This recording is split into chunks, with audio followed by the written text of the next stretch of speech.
A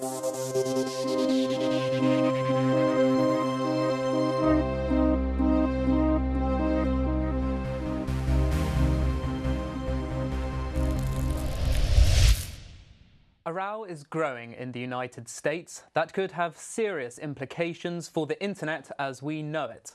Both Congress and the Senate are in the process of debating laws aimed at combating the growing problem of online piracy.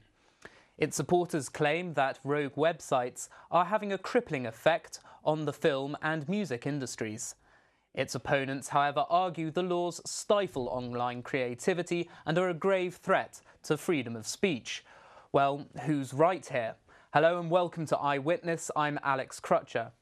Throughout this series, we've looked at the way people have used the internet to transcend government censorship and expose injustice to a global audience. But is the freedom of the internet itself really now under threat? Well, last Wednesday, the online fact trove Wikipedia staged a 24-hour blackout of its site in protest at the proposed laws, as Nina Arif reports. If you logged on to Wikipedia on January the 18th, this is what you would have seen. The website launched a so-called blackout as part of a joint protest by over 7,000 other websites against anti-piracy legislation currently making its way through Congress in the US. Sites in opposition to the measures either went dark or posted information to educate visitors about bills HR 3261, the Stop Online Piracy Act or SOPA, and S968, the Protect IP Act or PIPA. Supporters of the legislation argue that it's meant to curb copyright infringement and were quick to condemn the actions of the websites describing the blackouts as an abuse of power. But that sentiment wasn't shared by the many protesters who took to the streets in the US to demand that the restrictive bills are not passed. While some have supported the bill's intentions, opponents and civil liberty groups worry that their passage will give the government powerful censorship tools that could threaten free speech. So who's right in the debate about the freedom of information on the internet? Is there a need to clamp down on sites which possibly infringe on copyright laws? Or does this entire saga have a more sinister undertone, whereby governments are trying to control what we are and are not allowed to know? Well, joining me in the studio today is Patrick Hayes, a reporter with online publication Spike magazine, and Nick Pickles, director of Big Brother Watch, a group which campaigns on behalf of civil liberties here in the UK. Thanks both very much for coming. Nick, I'd like to start with you. What is, if anything, so dangerous about these bills? Well, I think if you look at the technical aspects of what would these bills have meant for the internet, it would have seen the US introducing exactly the same kind of controls as China, Russia, and states who are not regarded as supporting and protecting free speech. So yes, we need to do more to protect copyright, but is giving the government the ability to decide which websites you can see in your country the right way to do that? Well, we've argued that there should be a judicial process with evidence and arguments in court, and these proposals, which would have constituted a state-sanctioned blacklist, not tested in court, is absolutely the wrong way to protect copyright and the right way to censor the internet. I mean, Patrick, it's interesting that it came so far down the line that it actually required for one of the world's most used websites to actually go offline to make people in the Senate and Congress actually sit back and reconsider these bills. No, I think the Wikipedia blackout was a kind of dramatic snapshot of what could happen if various kind of censorious government officials and other campaigners got their way. And it's funny actually that it's only 2 days after the Wikipedia protests, you then had the US government shut down one of the largest websites in the world, MegaUpload, which had its estimated 50 million users a day and generating 4% of the internet traffic. So actually, even without these acts, you can see how the US government and other governments around the world are already acting to close down the internet. And of course, this is a debate around copyright infringement. I'm no kind of pirate party supporting kind of anarchist who kind of believes that all intellectual property should be free. But at the same time, the attempt to try and clamp down on this and to guarantee there's no copyright infringement on the web could have have massive implications for freedom of speech and also for Web 2.0 as we know it. The idea of being able to upload user-generated content without being vetted or policed first is something that we take for granted at the moment. I think we need to really realise we shouldn't do so. These acts that are coming in at the moment could have serious impacts upon both the web as we know it and also our freedom to share information and ideas as well.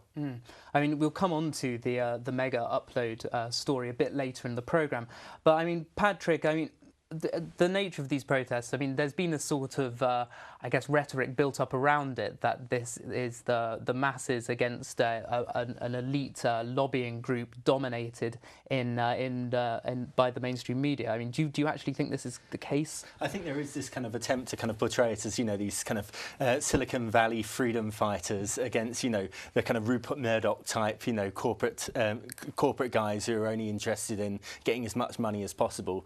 And I think that, you know, that it's a mistake to see it in that way. Actually, quite a lot of the kind of Silicon Valley groups can actually be quite censorious in their own ways. Reddit has led campaigns, you know, to boycott various kind of websites in the past. They've launched campaigns against senators who they think, you know, support the SOPA Act, even when it turns out they didn't.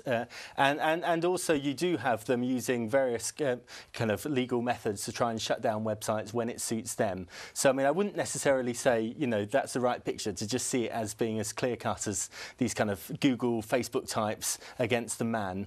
But I mean, at the same time, I think actually, because they have their own interests ultimately, they want their websites to survive.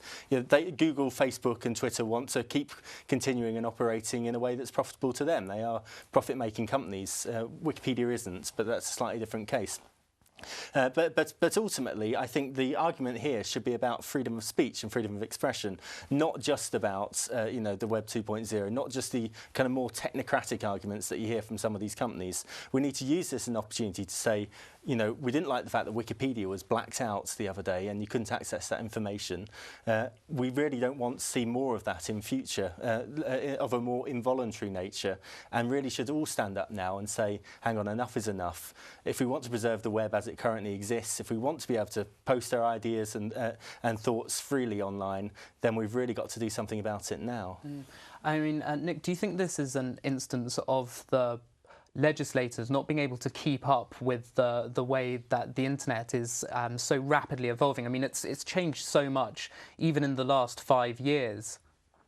I think, worryingly, there's also a case of legislators being willfully in denial as to how technology works, because as a legislator, if you accept that things happen beyond your power, you're almost saying that you as a legislator cease to have a function. And one of the most troubling aspects of the SOPA and PIPA debate was the time when various senators started asking, well, what would be the impact on the internet for businesses, for citizens using e-commerce websites, for US businesses operating internationally? What impact would it have on them? And as the Obama White House came out and said, one of the impacts of this legislation, had it passed, would have been to make the web less safe for people, because the way that it enforced the blocking that would have been required actually attacked the infrastructure which is currently used to mean if you visit a website and pay by credit card, the system that guarantees you are paying that website and not a fake version of that website would have been the system that would have been compromised had this been pushed through. And that was exposed entirely because the legislators had listened to one argument of we need enforcement, but had never asked, actually, how do we do this? Because when you actually start looking at those questions, it stops being a few small sites being shut down who we don't like, and starts being a very real issue of, so the state has to have the power to watch everything you do online to make sure you're not doing something that they don't want you to do. And that is not a free internet. But, I mean, is it ever possible to regulate, in any sense, something as broad and diverse as the internet? No, but certainly they'll have a good trying to do so and try and regulate it a lot more than we're seeing now. I mean, it's interesting if you listen to the language that they use to describe these sites, you know, rogue websites. You know, it's almost like they're pursuing these websites as if it's the war against terror again, you know. And the thing about this is that a lot of these websites, like MegaUpload that was taken down the other day, are actually really innovative. You know, the reason it gets so much traffic is because people really like the services it provides. websites, and the guy Mr.com who runs it actually is a really interesting entrepreneur with a lot of good ideas. Ultimately, now it's shut down, people will just go somewhere else, and I think they are fighting against the tide a bit in terms of trying to really use kind of almost 20th century legislation to clamp down on the web when it really doesn't work like that anymore. So I think these attempts are born a little bit out of ignorance, but could still be very, very dangerous in that it could mean that yes, we're monitored all the time. I mean, the idea of monitoring YouTube for footage, I mean, 48 hours worth of YouTube footage is put up every minute. So the idea that could be monitored is kind of, absolutely unfeasible. And one of the problems with SOPA and PIPA is it would have put the onus of responsibility on YouTube to make sure there was no copyrighted material. Going through that amount of footage is just impossible. I think basically, I think the US government and legislators should find better ways of working with these pirates rather than just saying they're rogue kind of individuals who need to be arrested and locked up. I think they're taking a wrong, outdated approach and should actually say, well, hang on a minute, one of the reasons why these entertainment companies are actually doing quite badly at the moment is that they're not able to keep up. Let's find better ways of delivering content to people, and then we won't need to clamp down on the pirates. I think there's a real failure of imagination in this attempt to clamp down on the web, and it could end up with a far more censorious, narrow kind of web than we have at the moment. And actually, the Financial Times leader last week said as much that. They said one of the biggest problems is a lack of innovation by the people who own the content. They're trying to run 1990s business models in a very, very different world. And actually, the people who are using the internet to innovate, to distribute content, companies like Spotify, have massively increased the audience for products. And at the same time, there's certain companies going, but we want our business model to be the same as it was in the mid-90s, when we were charging 3 or 4 times for as much as a CD. And ultimately, let's remember, some of the companies who were lobbying for SOPA and PIPA warned that when cassette recorders were introduced, the fact that you could record the radio onto a tape would kill the music industry. They're making the same argument now about the web, without recognising that it has been the greatest triumph in introducing new customers to content that the world's ever seen. Well, I mean, you mentioned earlier the MegaUpload case, and I'd quite like to go onto that now. I mean, yeah, as we mentioned, another site, MegaUpload, was one of the largest global file-sharing networks, was shut down and its creators arrested in New Zealand. And federal prosecutors have said that the accused site is now costing copyright holders more than $500 million in lost revenue. Well, in response, a group of hackers under the banner of Anonymous have targeted US government websites, temporarily shutting down the Department of Justice page, among others. Here's a message the group posted on YouTube. Hello, Congress of the United States. We are Anonymous.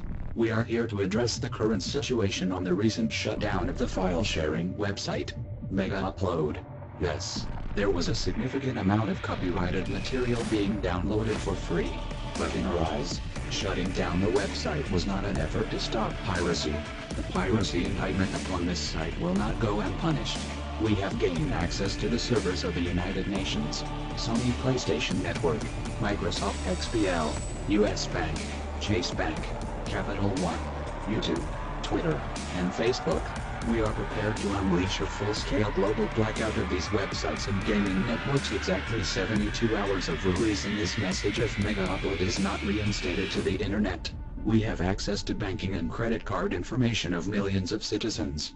But as for the citizens, do not fear, for your accounts will not be compromised. This is simply a raise in awareness, a demonstration to those who doubted our abilities, to those who support SOPA and PIPA, to those congressmen who want to vote yes on these bills. You have been warned. Operation Global Blackout Part 1 engaged. We are Anonymous. We are Legion. We do not forgive. We do not forget. Expect us. Well, I mean, that's quite different from Wikipedia's tactic of a blackout. This represents something quite new and quite different, isn't it? This kind of almost aggressive campaign to prevent censorship. But I mean, what do you make of groups like Anonymous? Well, I'm very worried. I'm worried when protest groups use censorship to try and fight censorship. You know, the idea that by closing other websites down, they're going to teach people a lesson that you shouldn't close websites down. It strikes me as a bit odd. I think there probably could be more sophisticated ways of bringing the kind of the freedom debate and the arguments into the public domain than taking that kind of approach. And maybe on the website they could have put a message up about why internet freedom is important, rather than just kind of closing it down with these kind of threats.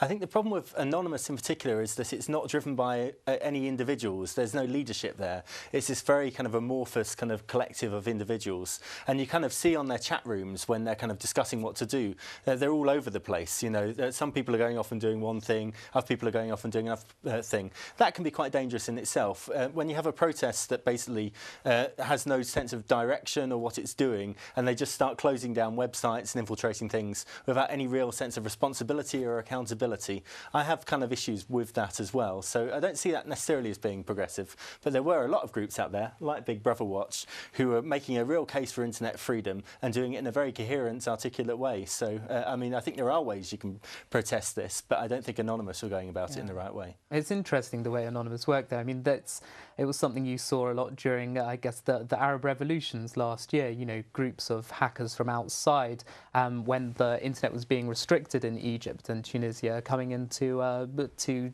try and infiltrate the government websites. I think, as Patrick says, the key is it's very difficult to make the case against restricting information when at the same time you are deliberately restricting information. I think in the case of the Arab Spring, what Anonymous were doing was helping the people in those countries access information. They weren't shutting down websites, they were opening the internet. They were actually making the same arguments we are, which is that overbearing and state-regulated censorship of the internet is bad for society, it's bad for the economy, and it's bad for every one of our experience of modern life. So to then have that group becoming a international crime-fighting squad, if you like, who operate beyond the reach of law, beyond courts, when people who are actually trying to lobby against these laws are arguing not for less court involvement, but for there to be a judicial process at all, which was one of the main problems with SOPA, was that this wouldn't have gone before a judge. It wouldn't have been based on evidence. There wouldn't have been a chance to defend yourself. To then have a group taking the law into their own hands in exactly the same way that some of the people on the other side of the debate working for the big, say, cinema or record companies would want to do, makes everyone's lives much, much harder, and ultimately undermines the legitimate arguments that people like, Patrick and myself were making about this is about freedom of speech online. Threatening people does not help a democratic society improve its laws. I mean, how free and open, Patrick, do you actually think that the internet is nowadays, though? I mean, it's almost self-regulating in some sense. There's been a lot of kind of criticism that alternative perspectives are generally pushed to the outside, and that there's a kind of a hegemony emerging now in what you get when you search on Google, say for a particular subject. Say if I was to search for the Arab Spring and go onto videos, I would generally get what the main news broadcasters are saying in terms of commentary on it, rather than footage people are shooting on their own mobile phones and uploading themselves to the site. Well, that's true, but I mean, I do think websites like Twitter and Facebook are quite good in terms of getting kind of viral things out there. So if there is, if there is a really dramatic or important piece of YouTube footage that someone uploads from Syria or something like that, it can get around. I mean, it can still get distributed, and actually these channels like YouTube, Facebook, and Twitter are actually very powerful in terms of spreading information that actually could have been very restricted before. So if before the Times or the Guardian didn't want to run a certain story or decided it wasn't properly verified, then no one would see it. Whereas now they can make up their own minds. Now, interestingly, it's actually SOPA and PIPA that would have really clamped down on that, because it would have forced the websites to really think again about user-generated content and how that can be uploaded, because they would effectively have to ensure that there was no copyright infringement, which meant that everything would have to be vetted effectively before it goes up. And that could lead to a very risk-averse approach, to them taking a very risk-averse approach and saying, if there's any danger at all of any copyright infringement, we're going to kind of back away from it because we could be in trouble. You know, we could end up having our site shut down. I mean, just talk quickly about the MegaUpload case. I mean, do you think there was anything particularly sinister in the timing of that, in terms of when the arrests were made so close after the massive response to SOPA and PIPA? I mean, I don't. It's kind of it's a strange one actually, because you know, I'm not sure if it was in the US government's right interest to really close it down like that. I mean, you know, Wikipedia one day manages to kind of melt down the phone system in the White House. You know, they managed to get almost kind of tens of millions of people to sign a petition against these bills. And then the next day, the government gives a dramatic example of the kind of thing that Wikipedia and others, like Big Brother Watch, close down their sites to protest against. So I mean, I'm not sure whether strategically that was a particularly good idea. It kept it on the news cycle for another day. You know, I think that may have backfired in one way or another. It might have been a case of the left hand not talking to the right hand on that. But, you know, again, it just gave a very dramatic example that even without PIPA and SOPA, all this new legislation that was coming through, based on one tiny technicality, which was that, you know, this New Zealand-based website or Hong Kong-based website had some servers which stored memory in Virginia in the States. They were able to use that to close down the entire site, arrest all of the executives and potentially lock them away for decades in the States. I mean, it's phenomenal. I mean, also it's striking that this was the US government acting. It wasn't a civil case. So it wasn't the case for the entertainment industry pursuing action against these people. It was the US government pursuing action on behalf of the entertainment companies, treating it as a criminal case, which I think is very striking and also shows effectively where a lot of the government's interest lies. It lies in greater regulation and really clamping down upon the freedom of the internet. Okay, we're just coming to the end here, but I'd quickly like to ask Nick just one last thing. I mean, what is? I mean, we've seen this legislation being debated in the United States. I mean, what are we likely to see here now in the UK and Europe? Well, I think it's pretty clear already that the UK government is considering the same kind of legislation that was introduced in the US. We actually already have on the statute book the power for your internet connection to be disconnected. It hasn't actually been ordered to come into effect, but the law was passed before the last general election. So the debates are being had here about the same kind of powers of web blocking, of ordering sites shut down. That debate will probably happen in Parliament this year. So the arguments around SOPA and PIPA are very, very relevant. The broader concern is we expect there to be some greater global effort to change the way the internet is regulated, because at present there are a lot of countries, China and Russia tried at the UN before Christmas to change the way that they were allowed to regulate their content.